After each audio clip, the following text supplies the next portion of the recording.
ನಮಸ್ಕಾರ ಗೆಳೆಯರೆ, ಪಾಠಶಾಲಾ ಯೂಟ್ಯೂಬ್ ಚಾನಲ್ಗೆ ಸ್ವಾಗತ ಸುಸ್ವಾಗತ.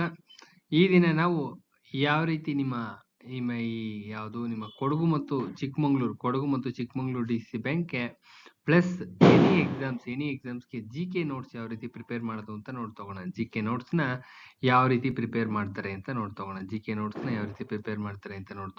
ಜಿಕೆ ಜನರಲ್ ನಾಲೆಡ್ಜ್ ಅಂತ ಹೇಳಿ ಕರೀತಾರೆ. ಯಾರೆಲ್ಲ ಚಾನಲ್ ಸಬ್ಸ್ಕ್ರೈಬ್ ಆಗಿಲ್ಲ ದಯವಿಟ್ಟು ಸಬ್ಸ್ಕ್ರೈಬ್ ಆಗಿ ವಿಡಿಯೋನ ಮ್ಯಾಕ್ಸಿಮಮ್ ನಂಬರ್ ಪೀಪಲ್ ಶೇರ್ ಮಾಡಿ, ಎಲ್ಲರಿಗೂ ಅನುಕೂಲ ಆಗುತ್ತೆ. ಜಿಕೆಗೂ GSಗೂ ಅಜಗಜಾಂತರ ವ್ಯತ್ಯಾಸ ಇದೆ, ಅದು ಗೊತ್ತಾಗಬೇಕು ನಿಮಗೆ. ಸುಮ್ಮನೆ ಏನೇನೋ ಓದ್ಕೊಂಡು ಕೂತ್ಕೋಬಾರ್ದು, ಅದಕ್ಕೋಸ್ಕರ ಮಾಡ್ತಾ ಇದ್ದೀನಿ. ಸುಮಾರು ಜನ ಫೋನ್ ಮಾಡಿ ಕೇಳ್ತಾ ಇದ್ರು ಯಾವ ಥರ ಇರುತ್ತೆ, ಹೇಗೆ ಓದಬೇಕು ಅಂತ. ಅದಕ್ಕೆ ಹೇಳ್ತಾ ಇದ್ದೀನಿ ಅಷ್ಟೇ. ಇದೇ ಮಾಡಲೇ ಓದಿ. ಸೊ ನೋಡ್ತೋಗೋಣ. ಯಾರಿಗಾದ್ರೂ PDF material online classes available ಇದೆ. ಪ್ಲಸ್ PDF ಮೆಟೀರಿಯಲ್ ಅವಶ್ಯಕತೆ ಇದ್ರೆ, ಯಾರಿಗಾರು ಬೇಕಿದ್ರೆ ಸೀರಿಯಸ್ ಆಸ್ಪಿರೆಂಟ್ಸ್ ಮಾತ್ರ ತಗೊಳ್ಳಿ.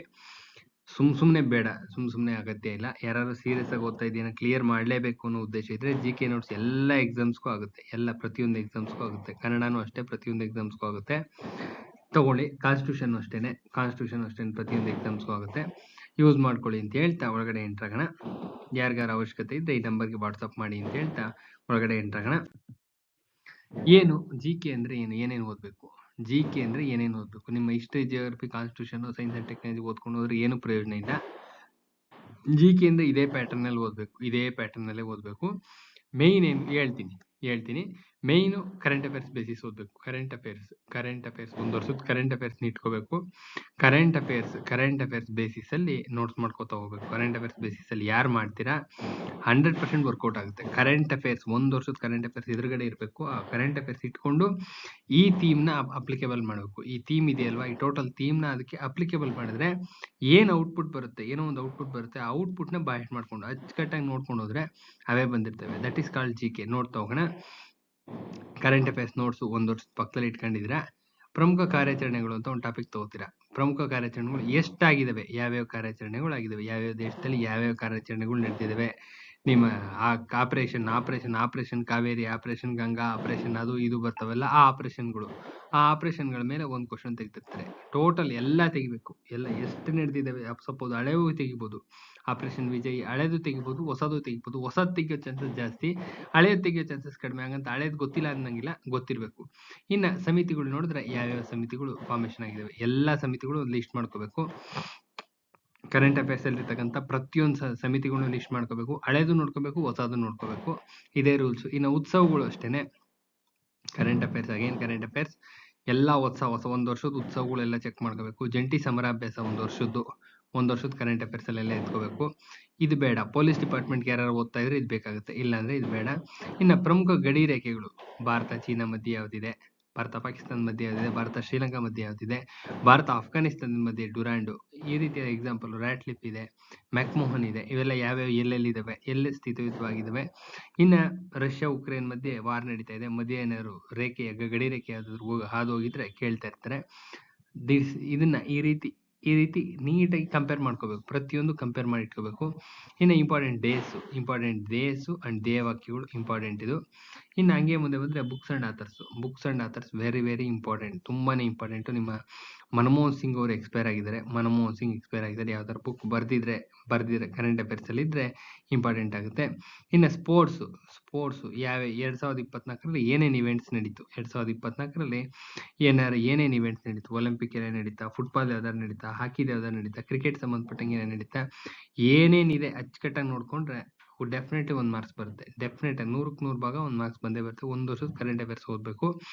ಇನ್ನು ನೃತ್ಯಗಳು, ಕಲೆಗಳು, ಸಂಗೀತ, ಸಾಹಿತ್ಯ ಯಾವ ಥರ ಓದ್ಬೇಕಪ್ಪ ಅಂದ್ರೆ ಇವಿಷ್ಟುನು ನೃತ್ಯದಲ್ಲಿ ಯಾರಾದ್ರೂ ಎಕ್ಸ್ಪೈರ್ ಆಗಿದ್ರೆ, ಯಾರಿಗಾನ ಅವಾರ್ಡ್ ಬಂದಿದ್ರು ಕೇಳ್ತಾರೆ. ಕರೆಂಟ್ ಅಫೇರ್ಸ್ ಅಲ್ಲಿ ಇದ್ರೆ, ಕರೆಂಟ್ ಅಫೇರ್ಸ್ ನಲ್ಲಿ ಏನಾದ್ರು ಇದ್ರು ಅಂದ್ರೆ 100ಕ್ಕೆ 1000 ಭಾಗ ಕೇಳ್ತಾರೆ. ಕಲೆ, ನೃತ್ಯ, ಸಂಗೀತ, ಸಾಹಿತ್ಯ ಇದ್ರ ಬಗ್ಗೆ. ಇನ್ನ ಪರ್ಸನ್ಸ್ ಇನ್ ನ್ಯೂಸ್, ಪ್ರಮುಖ ವ್ಯಕ್ತಿಗಳು, ಇಂಪಾರ್ಟೆಂಟ್ ಪರ್ಸನ್ಸ್, ವ್ಯಕ್ತಿ ವಿಶೇಷಗಳು ತುಂಬಾ ಜನ ಇದ್ದಾರೆ. ಅದೊಂದು ಲಿಸ್ಟ್ ಇದೆ, ದೊಡ್ಡ ಲಿಸ್ಟ್ ಇದೆ, ಆ ಲಿಸ್ಟ್ ನೋಡ್ಕೋಬೇಕು. ಇನ್ನ ಪ್ರಶಸ್ತಿಗಳು international award, national award, state awards ಅಂತ ಬರ್ತವೆ. INS international award, national award, state awards. ಇವಿಷ್ಟು ಮೂರು ಟೈಪ್ ಅವಾರ್ಡ್ಸ್ ನೋಡ್ಕೋಬೇಕು. ಮೂರು ಇಂಪಾರ್ಟೆಂಟು. ಇನ್ನು ಇಂಟರ್ನ್ಯಾಷನಲ್ ಆರ್ಗನೈಸೇಷನ್ಸ್, ವಿಶ್ವಸಂಸ್ಥೆ ಮತ್ತು ಇತರ ಅದರ ಪಕ್ಕ ಇರ್ತಕ್ಕಂಥ ಸಂಘಟನೆಗಳು ಅದೊಂದೊಂದು ದೊಡ್ಡ ಲಿಸ್ಟ್ ಇದೆ. ಈ ವಿಶ್ವಸಂಸ್ಥೆ ಅಂಗಸಂಸ್ಥೆಗಳು ಅದು ಒಂದು ಲಿಸ್ಟ್ ಇದೆ. ಅಂತಾರಾಷ್ಟ್ರೀಯ ಸಂಘಟನೆಗಳದ್ದು ಒಂದು ದೊಡ್ಡ ಲಿಸ್ಟ್ ಇದೆ, ಇದ್ರದ್ದು ಒಂದು ದೊಡ್ಡ ಲಿಸ್ಟ್ ಇದೆ. ಇವೆರಡೂ ಲಿಸ್ಟ್ನ ಬಾಹ್ಯಾಟ್ ಮಾಡಿದ್ರೆ ಡೆಫಿನೆಟ್ಲಿ ಕ್ವಶನ್ಸ್ ಬರ್ತವೆ. ಇನ್ನ ಪ್ರಮುಖ ಸ್ಥಳಗಳು, ದೇಶಗಳು, ರಾಜಧಾನಿಗಳು, ಕರೆನ್ಸಿ ಯಾವ್ದಾದ್ರು ಕೊಲ್ಯಾಪ್ಸ್ ಆಗಿದ್ರೆ ಕೇಳ್ತಾರೆ. ಕರೆನ್ಸಿ ಕೊಲ್ಯಾಪ್ಸ್ ಆಗಿದ್ರೆ ಕೇಳ್ತಾರೆ. ಯಾವ್ದಾದ್ರು ದೇಶದಲ್ಲಿ ಎಲೆಕ್ಷನ್ಸ್ ಆಗಿದ್ರೆ ಕೇಳ್ತಾರೆ. ರಾಜಧಾನಿಗಳು ಯಾವ್ಯಾವು, ಯಾವ ಗೌರ್ಮೆಂಟ್ ಬಂತು, ಯಾರು ಬಂದ್ರು ಅಂತ ಕೇಳ್ತಾ ಇರ್ತಾರೆ. ಇನ್ನ ನೇಮಕಾತಿ ಮತ್ತು ಹುದ್ದೆಗಳು, ಒಂದು ವರ್ಷದಲ್ಲಿ ಅಪಾಯಿಂಟ್ಮೆಂಟ್ಸ್ ಯಾವ್ದಾದ್ರು ಆಗಿದೆ, ಒಂದು ವರ್ಷದಲ್ಲಿ ಭಾರತ ಮತ್ತು ಕರ್ನಾಟಕದಲ್ಲಿ ಮೇನ್ ಅಪಾಯಿಂಟ್ಮೆಂಟ್ಸ್ ಯಾವ್ದಾದ್ರು ಆಗಿದೆ, ಕೇಂದ್ರ ಸರ್ಕಾರಕ್ಕೆ ಸಂಬಂಧಿಸಿದಂತೆ ಯಾವ್ದಾದ್ರು ಅಪಾಯಿಂಟ್ಮೆಂಟ್ಸ್ ಆಗಿದ್ರೆ ಡೆಫಿನೆಟ್ ಆಗಿ ಕೇಳ್ತಾರೆ. ಇನ್ನ ಪ್ರಮುಖವಾದ ಸ್ಥಳಗಳು, ಕಂಪನಿಗಳು ಏನಾದ್ರು ಕರೆಂಟ್ ಅಫೇರ್ಸ್ ನಲ್ಲಿದ್ರೆ, ಧರ್ಮದ ವಿಶೇಷತೆ, ಎಲ್ಲಾ ಧರ್ಮಗಳು ಧರ್ಮ ಗ್ರಂಥಗಳು ನೋಡ್ಕೋಬೇಕು. ಧರ್ಮ ಗ್ರಂಥಗಳು ಎಲ್ಲೆಲ್ಲಿ ಪ್ರೆಸೆಂಟ್ಲಿ ಸ್ಥಿತವಾಗಿದ್ದಾವೆ ಅಂತ ನೋಡ್ಕೋಬೇಕು. ಇನ್ನ ಇದೇನ್ ಬೇಡ. ಇನ್ನ ಪ್ರಮುಖ ಸೂಚ್ಯಂಕಗಳು ವೆರಿ ವೆರಿ ಇಂಪಾರ್ಟೆಂಟ್. 2024ರ ಸೂಚ್ಯಂಕಗಳು, ಹಸಿವು ಸೂಚ್ಯಂಕ ಆಗಿರ್ಬೋದು, ಜಾಗತಿಕ ಸಂತೋಷ ವರದಿ ಆಗಿರ್ಬೋದು, ಯಾವುದೇ ವರದಿ ಆಗಿರಲಿ, UNDP ಆಗಿರ್ಬೋದು, ಯಾವುದೇ ಒಂದು ವರದಿ ಆಗಿರಲಿ, ಇಂಪಾರ್ಟೆಂಟ್ ವರದಿಗಳು, ಇದೊಂದು ಲಿಸ್ಟ್ ಬರುತ್ತೆ. ಆ ಲಿಸ್ಟ್ ಔಟ್ ಮಾಡಿ ಇಟ್ಕೊಂಡ್ರೆ ಕರೆಂಟ್ ಅಫೇರ್ಸ್ ಬೇಸ್ಡ್ ವರ್ಕೌಟ್ ಆಗುತ್ತೆ. ಇನ್ನ ಮೊದಲುಗಳು ಮತ್ತು ಪ್ರಥಮಗಳು 1 ಮಾರ್ಕ್ ಡೆಫಿನೆಟ್ ಆಗಿ ಬಂದೇ ಬರುತ್ತೆ, ಡೆಫಿನೆಟ್ ಆಗಿರುತ್ತೆ. ಇನ್ನು ಜಗತ್ತಿನ ಅತಿ ದೊಡ್ಡದ ಎತ್ತರದ ವಿಶೇಷತೆಗಳು 1 ಮಾರ್ಕ್ ಡೆಫಿನೆಟ್ ಆಗಿರುತ್ತೆ. ಕರ್ನಾಟಕದ ವಿಶೇಷತೆ ಮೇಲೆ 1 ಮಾರ್ಕ್ ಡೆಫಿನೆಟ್ ಆಗಿರುತ್ತೆ. ಈ ಕರ್ನಾಟಕದ್ದು ಅಷ್ಟೇನೆ, ಅತಿ ಎತ್ತರ, ಅತಿ ದೊಡ್ಡ, ಮೊದಲು, ಪ್ರಥಮಗಳು ಇಷ್ಟೇನೆ ಕೇಳೋದು. ಇನ್ನ ಅನ್ವರ್ತನಾಮಗಳ ಮೇಲೆ ಒಂದು ಕ್ವಶನ್ ಡೆಫಿನೆಟ್ ಆಗಿರುತ್ತೆ. ಸಾರಿಗೆ ಸಂಪರ್ಕ, ಕೇಂದ್ರಾಡಳಿತ ಪ್ರದೇಶಗಳು, ಇದ್ರ ಮೇಲೂ ಅಷ್ಟೇ ಒಂದು ಕ್ವಶನ್ ಡೆಫಿನೆಟ್ ಆಗಿರುತ್ತೆ. ನಿಧನಗಳ ಮೇಲೆ 1 ಮಾರ್ಕ್ಸ್ ಇರುತ್ತೆ. ನಿಧನಗಳ ಮೇಲೆ 1 ಮಾರ್ಕ್ ಡೆಫಿನೆಟ್ ಆಗಿರುತ್ತೆ. ಸೊ ನಿಧನಗಳು ಅಂತ ಬಂದ ತಕ್ಷಣ ಜ್ಞಾಪಕಕ್ಕೆ ಬಂತು, ಮನಮೋಹನ್ ಸಿಂಗ್ ನಿಧನ ಆಗಿದ್ದಾರೆ. ಎಕ್ಸಾಂಪಲ್ ತೋರಿಸ್ತೀನಿ ನೋಡ್ರಿ ಯಾವ ತರ ಅಂತ. ನೋಡ್ರಿ, ಮನಮೋಹನ್ ಸಿಂಗ್ ಅವ್ರ ಚಿತ್ರ ಇದೆ. ರಿಸರ್ವ್ ಬ್ಯಾಂಕಿನ ಗವರ್ನರ್ ಆಗಿದ್ರು ಕೇಳ್ತಾರೆ. ಮನಮೋಹನ್ ಸಿಂಗ್ ಅವರು ರಿಸರ್ವ್ ಬ್ಯಾಂಕಿನ ಗವರ್ನರ್ ಆಗಿದ್ರು ಅಂತಾರೆ, ಇಲ್ಲ ಅಂತ ಕೊಟ್ಟಿರ್ತಾರೆ. ಹೆಂಗ್ ಬೇಕಾದ್ರೆ ಕೊಟ್ಟಿರ್ಬೋದು. ನಿಮಗೆ ಈ ಥೀಮ್ ಗೊತ್ತಿರ್ಬೇಕಷ್ಟೇ. ಈ ಥೀಮ್ ಗೊತ್ತಿರ್ಬೇಕು. ಏನ್ ಬೇಕಾದ್ರೆ ಕೇಳ್ಬೋದು ಕ್ವಶನ್ಸ್. ಪಾಸಿಟಿವ್ ಕ್ವಶನ್ಸ್ ಆರ್ ತೆಗಿಬೋದು, ನೆಗೆಟಿವ್ ಕ್ವಶನ್ಸ್ ಆರ್ ತೆಗಿಬೋದು. UGCಗೆ ಹೆಡ್ ಆಗಿಲ್ಲ ಅಂತ ಬೇಕಾದ್ರೆ ಕೇಳ್ಬೋದು, ಆಗಿದೆ ಅಂತ ಬೇಕಾದ್ರೆ ಕೇಳ್ಬೋದು.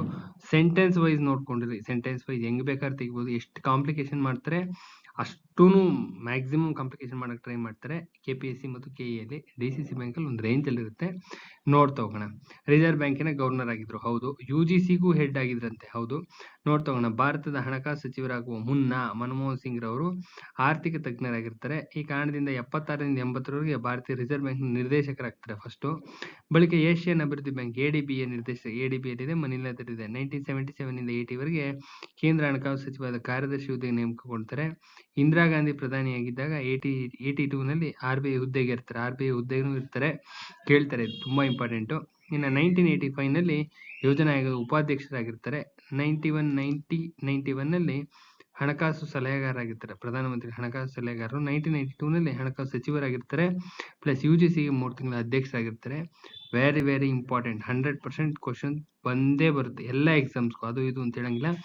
ಕರೆಂಟ್ ಅಫೇರ್ಸ್ನ ಇದೇ ತರ ಓದ್ಕೋಬೇಕು. ಅಲ್ಲಿ ಹೇಳಿದ್ನಲ್ಲ, ಸೇಮ್ ಟು ಸೇಮ್ ಇದೇ ತರ ಓದ್ಕೋಬೇಕು. ಈಗ ನಿಧಾನ ಅಂದ್ರೆ ಒಬ್ಬರದು ಕ್ಲಿಯರ್ ಆಯ್ತು. ಇದೇ ತರ ಒಂದು ವರ್ಷದಲ್ಲಿ ಎಷ್ಟು ಜನ ಆಗಿದ್ರೆ ಅದು ಹಿಂದೆ ನಿಧಾನದ ಒಂದು ಮಾತಾಡ್ತಾ ಇದ್ದೀನಿ, ಮಿಕ್ಕಿದವು ಎಲ್ಲಾ ಪ್ಯಾಟರ್ನು ಇದೇ ತರ ಓದ್ಬೇಕು. ಕಂಪ್ಲೀಟ್ ಕರೆಂಟ್ ಅಫೇರ್ಸ್ ಬೇಸ್ಡ್ ಇರುತ್ತೆ. ಪ್ಲಸ್ ಇಂಪಾರ್ಟೆಂಟ್ ಯಾವ್ಯಾವು ಇಂಪಾರ್ಟೆಂಟ್ ಇರ್ತವೆ, ಕರೆಂಟ್ ಅಫೇರ್ಸ್ ಬೇಸ್ಡ್ ಇರ್ತದೆ. ಎರಡೂ ಪ್ಯಾಟರ್ನ್ ಅಲ್ಲಿ ತೆಗಿತಾ ಇರ್ತಾರೆ. ಎರಡೂನು ರೆಡಿ ಮಾಡ್ಕೋಬೇಕು. ಇನ್ನ ಮನಮೋಹನ್ ಸಿಂಗ್ ಟಾಪ್ 10 ಸಾಧನೆಗಳನ್ನ ನೋಡ್ಕೋಬೇಕಾಗುತ್ತೆ. ಟಾಪ್ 10 ಸಾಧನೆಗಳು: ಮೌಲ್ಯವರ್ಧಿತ ತೆರಿಗೆಯನ್ನು ಜಾರಿಗೆ ತರ್ತಾರೆ, ವಿಶೇಷ ಆರ್ಥಿಕ ವಲಯಗಳನ್ನ ಸ್ಥಾಪನೆ ಮಾಡ್ತಾರೆ, SEZ ಅಂತ ಹೇಳಿ ಕರೀತಾರಲ್ಲ ಅದು. ಇನ್ನ ಮಾನರೇಗಾ, ಅದೊಂದು ತುಂಬಾ ಇಂಪಾರ್ಟೆಂಟ್. ಇನ್ನು ಅತ್ಯಧಿಕ GDP ದರ ಸಾಧಿಸಿದ ಇವ್ರೇನೆ. ಇನ್ನ ಭಾರತ ಅಮೆರಿಕ ಪರಮಾಣು ಒಪ್ಪಂದ, ಹೈಡ್ ಆಕ್ಟ್ ಅಂತ ಬಂತಲ್ಲ ಅದು. ಇನ್ನು ಪೋಲಿಯೋ ಮುಕ್ತ ರಾಷ್ಟ್ರ ಮಾಡಕ್ ಬಹಳಷ್ಟು ಕೊಡುಗೆ ಇದೆ. ಮೊಬೈಲ್ ನಂಬರ್ ಪೋರ್ಟಬಿಲಿಟಿ ಆಗಿರ್ಬೋದು, RTI ಜಾರಿಗೆ ತಂದಿದ್ದಿರ್ಬೋದು, ನಗರಗಳಿಗೆ ಹೊಸ ರೂಪ ನೀಡಿದಂತ JNRM ಆಗಿರ್ಬೋದು, ಇವೆಲ್ಲಾನು ಇವ್ರದೇ ಸಾಧನೆಗಳು. ಈ ಒಳಗಡೆ ಇರ್ತಕ್ಕಂಥ ಕಂಟೆಂಟ್ ಓದ್ಕೋಬೇಕು. ವಿಡಿಯೋ ತುಂಬಾನೇ ಲೆಂತಿ ಆಗುತ್ತೆ ಅಂತೇಳಿ ಮೇನ್ ಹೆಡಿಂಗ್ ಮಾತ್ರ ಹಿಡಿದೀನಿ. ಒಳಗಡೆ ಕಂಟೆಂಟ್ ಓದ್ಕೋಬೇಕು. 1 ಮಾರ್ಕ್ ಡೆಫಿನೆಟ್ ಆಗಿ ಬರುತ್ತೆ. 100ಕ್ಕೆ 1000 ಭಾಗ ಈ ಕ್ವಶನ್ ಬಂದೇ ಬರುತ್ತೆ. ಕರೆಂಟ್ ಅಫೇರ್ಸ್ ಬೇಸ್ಡ್ ಮಾಡ್ಕೋಬೇಕು. GK ಓದುವ ವಿಧಾನ ಇದೇನೇನೆ.